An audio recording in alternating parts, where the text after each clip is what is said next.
The discovery of the electron is credited to J.J. Thomson. Okay, and if you want to learn more about his discovery, you just do a search for AIP.org, American Institute of Physics, and search for J.J. Thomson, and you should get to that website. It's got some very interesting and useful information about J.J. Thomson's discovery of the electrons. To summarize what he did, he used a cathode ray tube, which is illustrated here. Cathode ray tube, if you've seen some old television sets, that's basically the technology behind them. What you have is a cathode, which is a metal plate that is subjected to a very high voltage, and that results in electrons being ejected from your metal surface. Okay, so you have your cathode right here in this diagram. This is your cathode. So this purple line right here would be essentially a beam of electrons. So that beam, J.J. Thomson found that he could get that beam to deflect by putting it between two electrically charged plates. So if we make this plate positive and this one negative, he can get that beam to deflect towards the positive plate. Okay, so that suggested that that beam was made up of negatively charged particles. Originally, those particles were called corpuscles. Okay, and he could also deflect the beam using magnets. So if you were to put the north pole of a magnet here and the south pole of the magnet behind, so north pole in front, south pole behind, okay, then he can get that beam to deflect downwards. And if you did the opposite, if you were to put the south pole in front and the north pole behind, then you can get the beam to deflect upwards. Again, that's characteristic of charged particles. A magnetic field, okay, affects the motion of charged particles. So that's already well known at the time. And what he did is he had the electrically charged plates deflect the beam up, set up the electrically charged plates to deflect the beam upward, and then he also added magnets to try to balance the deflection by setting the magnet so that it would cause the beam to deflect downward. And so when those two effects are balanced, he was able to determine what the ratio of the charge of the particle to the mass of the particle. So the charge to mass ratio was determined by J.J. Thomson to be negative 1.76 times 10 to the 11th coulombs per kilogram. Okay. Now, the CRT experiments, CRT is for cathode ray tube, did not allow the individual determination of just the charge or the mass. So all he knew was it was negative, okay? He couldn't measure the mass, he couldn't measure the charge, but he was able to get the ratio of charge to mass, okay? Now, these particles, which he called corpuscles, were eventually renamed electrons, and you can thank George Stoney for that. If not for George Stoney, you're not going to have email, you're not going to have electronic mail today, you're going to have C-mail, corpuscular mail. Anyway, so he got the charge to mass ratio, but it was Millikan who was able to determine the charge of the electron. So Millikan's experiments look something like this. He's got oil droplets here, bombarded them with X-rays, okay?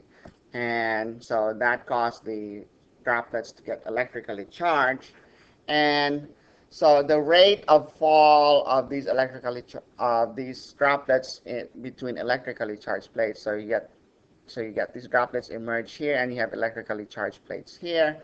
So he studied the effect of the electrically charged plates on the rate of fall of the oil droplets that have been charged.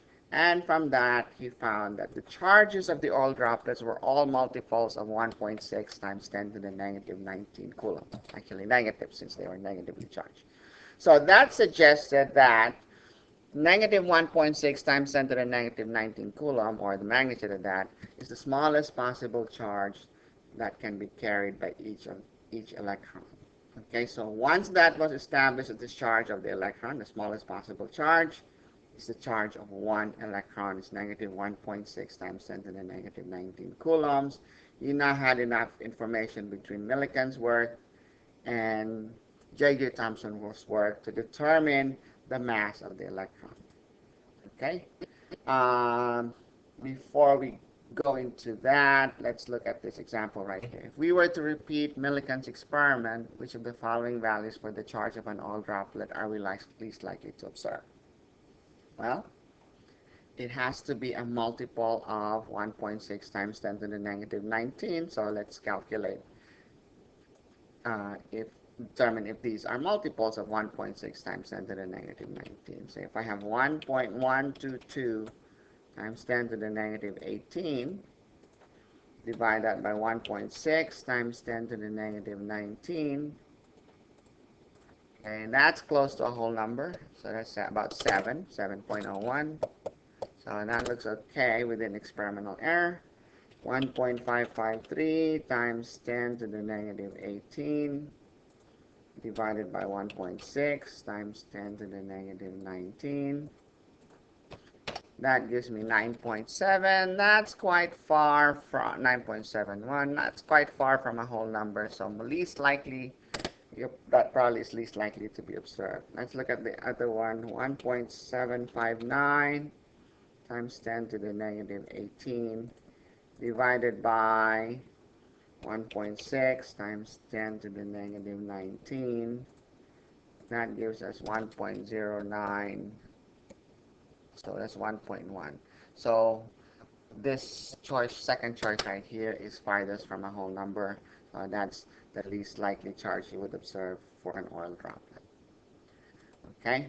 So, like I said, J.J. Thomson determined the charge to mass ratio to be negative 1.76 times 10 to the 11th coulombs per kilogram. Millikan determined Q to be negative 1.6 times 10 to the negative 19. Let's determine the mass of the electron. Well, mass of electron would just be, so if you have Q over M equals negative 1.76 times 10 to the 11th coulombs per kilogram.